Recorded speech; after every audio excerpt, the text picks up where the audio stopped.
Եթե բազմաթիվ անգամներ հետազոտվել եք ու խնդիր չի հայտնաբերվել ու չնայած դրան սիմպտոմները չեն վերանում, այդ մարմնական զգացողությունները,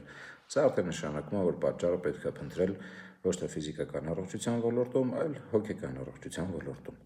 Եվ նման ախտանիշները որպես կանոն առաջանում են տագնապային խանգարումների ժամանակ։ Խնդիրը կայանում է նրանում, որ ինչքան դուք փորձեք սիմպտոմատիկայից ազատվեք այդ ձեր մարմնական զգացողություններից, իրականում դրանք ավելի են շատանալու, որովհետև իրենք առանձին խնդիրը չեն, իրենք խնդրի հետևանքն են։ Իսկ խնդիրը որպես կանոն մտածելակերպի որոշակի սխալներն են, ինֆորմացիայի պակասը եւ ներքին որոշակի կոնֆլիկտները։ Սրանց մասին արդեն մանրամասն զրուցում ենք խորհրդատվության շրջանակներում եւ այցելուներին օգնում ենք, որ նրանք այդ ինֆորմացիայի բացը լրացնեն, մտածելակերպի այդ սխալները սովորեն եւ ուղղեն եւ ինչպես նաեւ այդ ներքին կոնֆլիկտ ասվածների հետ ենք աշխատում, որի արդյունքում խնդիրը վերանում է, դրանի հետևանք էլ նոր հետևանք սիմպտոմները կվերանան։